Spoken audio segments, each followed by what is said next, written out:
Tá procurando uma skin foda pro seu console? Compre uma na Pop Art Skins. Tá procurando games e informática por um ótimo preço? É na loja Nova Era.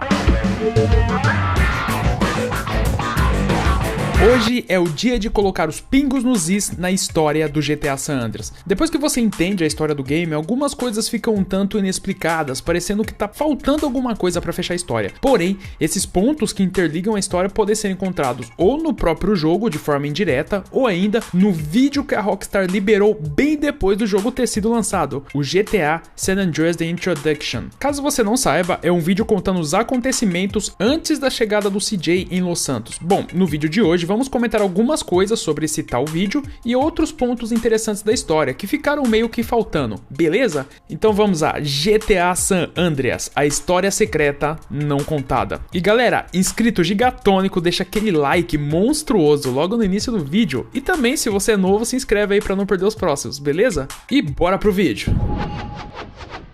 Por que o CJ foi para Liberty City? Essa é uma das maiores dúvidas que muita gente que jogou o GTA San Andreas, entendeu a história, tem meio que se pergunta. O motivo pelo qual o CJ foi para Liberty City não é dito de forma explícita no game, somente temos algumas dicas no diálogo. Então, você, player, teoricamente, teria que descobrir por si próprio. Mas vamos lá, quando o CJ chega em Los Santos, nós vemos que o Switch tá muito bravo com ele, tá bem chateado por ele ter abandonado a Groove e joga na cara dele o fato dele ter fugido do funeral do Brian, irmão dele, o que dá a entender que o Brian morreu enquanto o CJ ainda estava em Los Santos, ou seja, o Switch tem alguma mágoa. Na última missão do jogo, End of the Line, antes de entrar no Crack Palace, o local do Big Smoke, há um diálogo entre ele e o Switch. CJ então diz que fará isso por ter abandonado a gangue e por ter deixado o Brian morrer.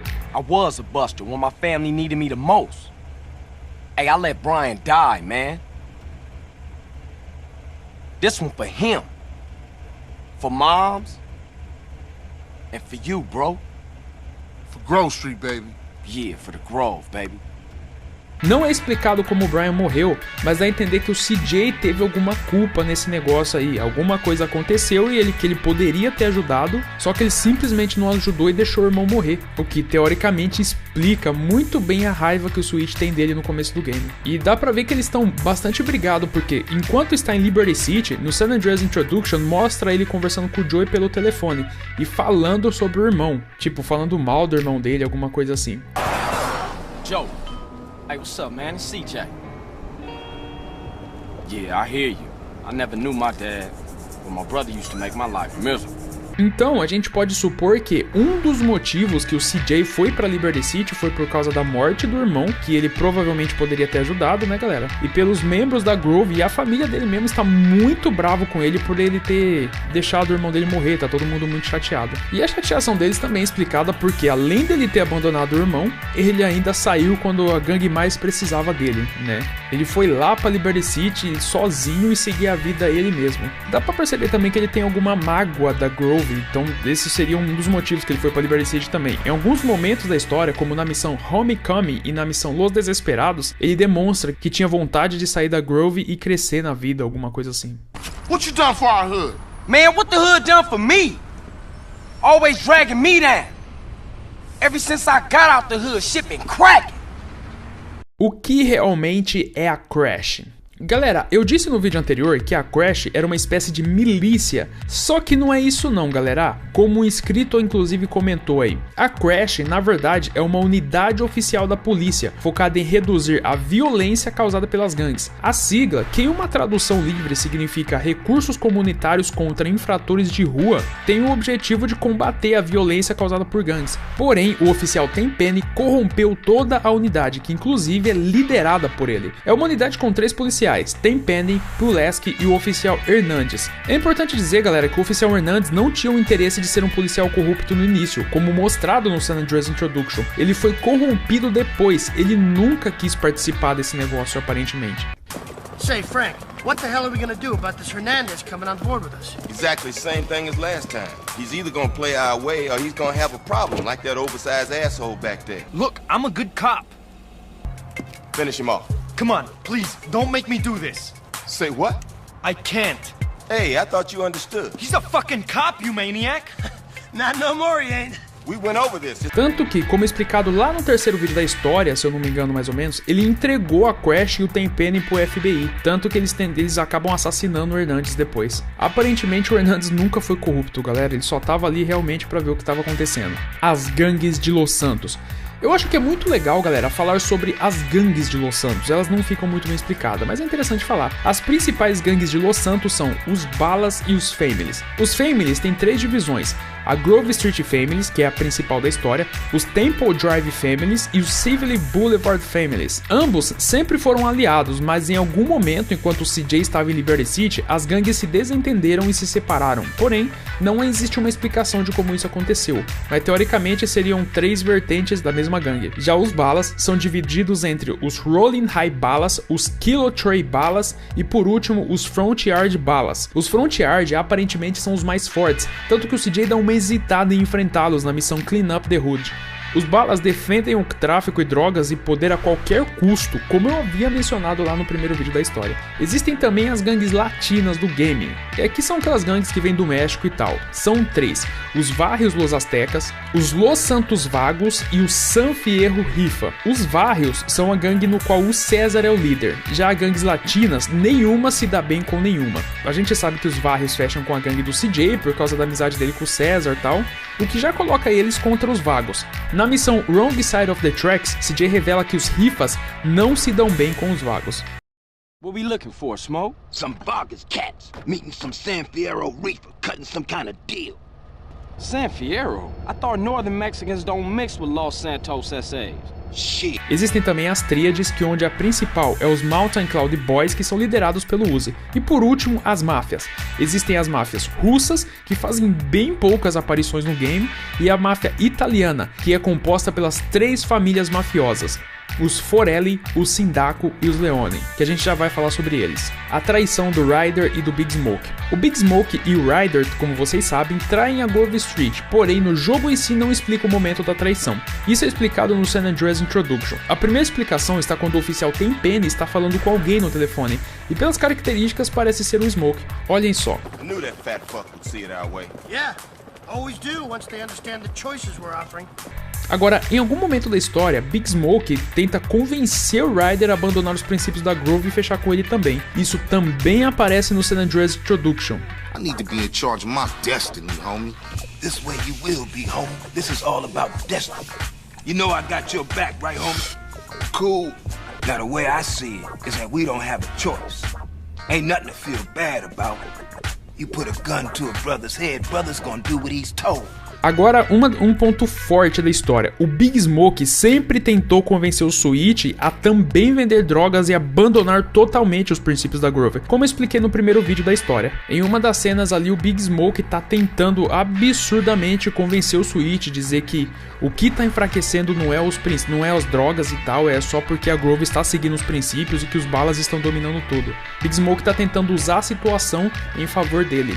We losing the streets, man. Nah, we just standing by our principles, homie. But our principles are making us bitches, man. Everyday ballers get stronger and you and I get weaker. You and I get poor, man.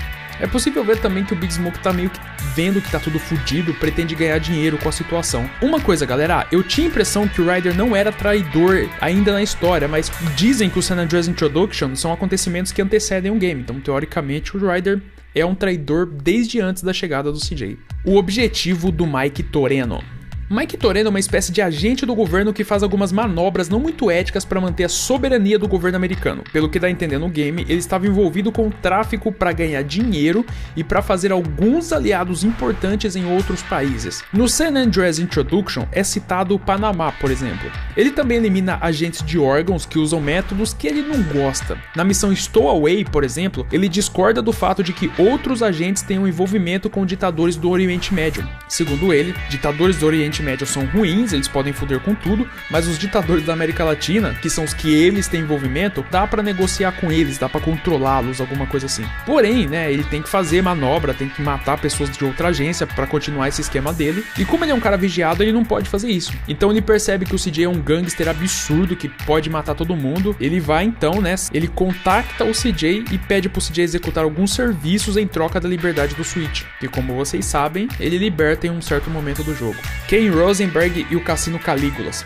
Enquanto o CJ tá lá em Las Venturas e tal, em um determinado momento da história, The Truth liga pra ele salvar uma banda e ser um empresário no deserto. Você vai lá, ajuda a banda e tal, e as leva para o Cassino Calígulas, porque eles conhecem a pessoa que administra o local. Como o CJ tem interesse em investigar o cassino, ele acaba fazendo amizade com o administrador também, o Ken Rosenberg. Ken Rosenberg então explica pro CJ que existem 3 máfias que têm parte no cassino, que não se gostam muito, e como uma não confia na outra, ele foi colocado ali como uma parte neutra. E ele tá meio que com medo de alguma máfia matar ele pra outra tomar o poder, alguma coisa assim. As famílias mafiosas que controlam Calígula são a família mafiosa Forelli, a família mafiosa Sindaco e a família mafiosa Leone. Um tempo depois aparece um tal de Salvatore Leone na história e fica meio sem explicação de quem é esse Leone. Porém, o vídeo GTA San Andreas Introduction dá contexto pra história. O negócio é o seguinte, antes dos acontecimentos do jogo, quem controlava o cassino eram apenas as famílias Sindaco e Forelli. Em algum momento, o cassino precisou de um investimento em dinheiro, provavelmente por causa de dificuldades financeiras. Então, Johnny Sindaco pediu ajuda ao Salvatore Leone, mais precisamente 5 milhões de dólares, como explicado no San Andreas Introduction. You asking me for $5 million. So let me understand it. I go in your casino, take a third stake along with your organization and the Corellis, then I let you guys manage my investment for me? Bingo. Yeah. Aparentemente ele convenceu o Salvatore a investir com a ideia de que ele iria recuperar um valor maior. Salvatore concordou em emprestar, porém ele queria que o atual administrador do cassino fosse morto e ele pudesse colocar alguém no lugar. Ele então escolheu Ken Rosenberg, que havia acabado de sair da reabilitação e, nas palavras dele, era um idiota que ele poderia controlar. Eles então assassinaram o antigo administrador do cassino e enterraram no deserto, como mostra aquela cena do vídeo. Ken Rosenberg então passou a administrar o lugar. Isso explica o medo que ele tinha de ser assassinado. E explica também por que Salvatore Leone voltou. Ele queria recuperar o dinheiro que ele investiu no cassino. E os Forellis, que são os mais encrenqueiros, estavam querendo matá-lo para não precisar pagar esse dinheiro. Aquela missão que eles vêm em um avião de Liberty City e o CJ acaba matando todo mundo. Eles vêm para dar cabo do Leone. E para finalizar o vídeo, a cena em que a mãe do CJ é assassinada. Como vocês sabem, na história é mencionado que o Sabre Verde foi quem foi visto dando tiros na casa da mãe do CJ, que ocasionou a morte dela.